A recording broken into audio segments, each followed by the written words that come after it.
Comment maîtriser le risque en amont? Même si, grâce au barème Macron, on a permis de diminuer notoirement le nombre de saisines prud'homales, il faut toujours avoir à l'esprit qu'un salarié peut vous attraire devant les prud'hommes. Maintenant, il faut toujours anticiper un contentieux éventuel et pour cela, il n'y a qu'une chose à faire, recourir à l'écrit. C'est primordial dans un contentieux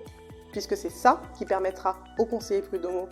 ou aux juges, notamment en appel, de statuer sur votre dossier et considérer si oui ou non votre position était fondée. Donc il faut tout de suite faire des rappels à l'ordre écrit, concomitamment au fait remonter des mails à la hiérarchie si besoin est. Il faut également faire des attestations tout de suite sur formulaire CERFA des témoins qui étaient présents au moment des faits ou de la direction, puisque souvent les procès peuvent durer 4 ans, et évidemment 4 ans après, on n'arrive pas à retrouver les personnes qui ont pu assister aux faits.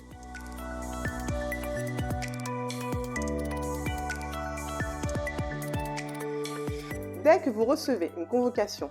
pour une audience devant le bureau de conciliation du Conseil de prud'homme, vous devez immédiatement transmettre à votre avocat les éléments de base de la relation contractuelle, c'est-à-dire le contrat de travail, les 12 derniers bulletins de paye, voire même ceux qui précèdent s'il y a eu un arrêt maladie ou un arrêt de travail, la convocation à un entretien préalable, la lettre qui notifie la sanction, que ce soit un licenciement ou une mise à pied disciplinaire, et les documents de fin de contrat s'ils existent.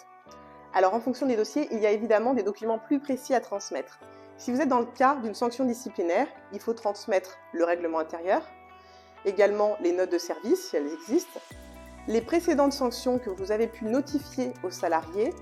ou encore tous les éléments qui permettent de prouver la faute qui est reprochée aux salariés. Si vous êtes dans le cas d'un licenciement pour insuffisance professionnelle, vous pouvez transmettre à votre avocat les précédentes évaluations du salarié, également les éléments de preuve qui prouvent que vous avez pu accompagner le salarié pour justement qu'il redresse la barre, les formations que le salarié a suivies, prouver également que le salarié a suivi des formations pour justement être opérationnel dans son poste, et évidemment tous les éléments de preuve qui prouvent que sur telle et telle mission, le salarié n'a pas été suffisant dans son travail. En cas de licenciement pour inaptitude, vous pouvez transmettre à votre avocat les arrêts de travail du salarié, les échanges que vous avez pu avoir avec la médecine du travail concernant les aptitudes du salarié, toutes les recherches de reclassement que vous avez pu faire, évidemment l'avis d'inaptitude et le registre d'entrée et de sortie du personnel. On souhaite attirer votre attention sur 2 points. Premier point, si un de vos salariés est conseiller prud'homal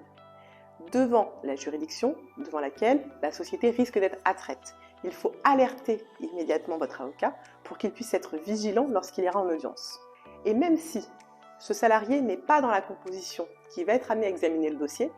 il faut que l'avocat soit informé puisque si on est face à un petit conseil de prud'homme, il pourra régulariser une requête en suspicion légitime pour faire dépayser le dossier vers un autre conseil de prud'homme. Deuxième point,